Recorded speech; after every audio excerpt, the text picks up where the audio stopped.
نماز پڑھنے کا طریقہ تو اب لوڈ ہو چکا ہے۔ اب نماز کے شرائط کے بارے میں جانیں جن کے بغیر نماز ہوتی ہی نہیں۔ طہارت، ستر عورت، استقبال قبلہ، وقت، نیت، تکبیر تحریمہ۔ یہ نماز کی 6 شرطیں ہیں جن کے بغیر نماز سرے سے ہوتی ہی نہیں۔ طہارت یعنی نمازی کے بدن کا پاک ہونا، کپڑے کا پاک ہونا، جس جگہ نماز پڑھی جائے اس جگہ کا پاک ہونا۔ اور ستر عورت یعنی مرد کو ناف سے گھٹنے تک چھپانا، عورت کو سوائے چہرہ، ہتھیلی اور قدم کے پورا بدن چھپانا۔ عورت اگر اتنا باریک دوپٹہ اوڑھ کر نماز پڑھے کہ جس سے بال کی سیاہی یعنی کالا پن چمکے تو نماز نہ ہوگی، جب تک کہ اس پر کوئی ایسی چیز نہ اوڑھے کہ جس سے بال کا رنگ چھپ جائے۔ استقبال قبلہ یعنی نماز میں کعبے کی طرف منہ کر کے نماز پڑھنا۔ اگر قبلہ کے سمت شبہ ہو تو کسی سے پوچھے، اگر کوئی دوسرا موجود نہ ہو بتانے والا تو غور و فکر کرنے کے بعد جدھر دل جمے اسی طرف منہ کر کے نماز پڑھ لے۔ پھر اگر بعد نماز معلوم ہوا کہ قبلہ دوسرے سمت تھا تو کوئی حرج نہیں، نماز ہو گئی۔ وقت، لہذا وقت سے پہلے نماز پڑھی تو نہ ہوئی، جس کا انشاءاللہ تعالی اگلے ایپیسوڈ میں بیان ہوگا۔ نیت، دل کے پکے ارادے کے ساتھ نماز پڑھنا ضروری ہے اور زبان سے نیت کے الفاظ کہہ لینا مستحب ہے۔ اس میں عربی کی تخصیص نہیں، اردو وغیرہ بھی ہو سکتی ہے۔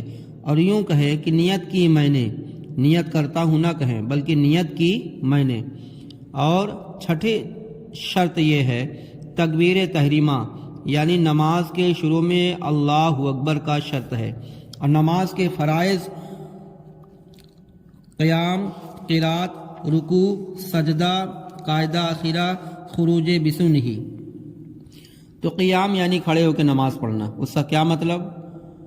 کھڑے ہو کے نماز پڑھنے کا مطلب یہ ہے کہ نماز ادا کرنا ضروری ہے، تو اگر کسی نے بغیر مجبوری کے بیٹھ کر نماز پڑھی تو نماز نہ ہوئی، نفل چھوڑ کے، چاہے وہ عورت ہو یا مرد ہو۔ ہاں، نفل نماز بیٹھ کر پڑھنا جائز ہے۔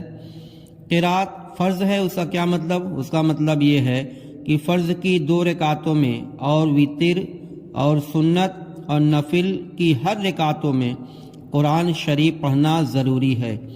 تو اگر کسی نے ان میں قرآن نہ پڑھا تو نماز نہ ہوگی۔ اور قرآن مجید آہستہ پڑھنے کا ادنا درجہ کیا ہے؟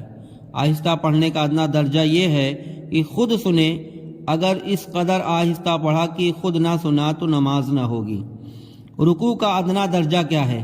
رکوع کا ادنا درجہ یہ ہے صحیح طریقہ کہ ہاتھ گھٹنے تک پہنچ جائے، اور پورا رکوع یہ ہے کہ پیٹھ سیدھی بچھا دے اور سر پیٹھ کے برابر رکھے، اونچا نیچا نہ رکھے۔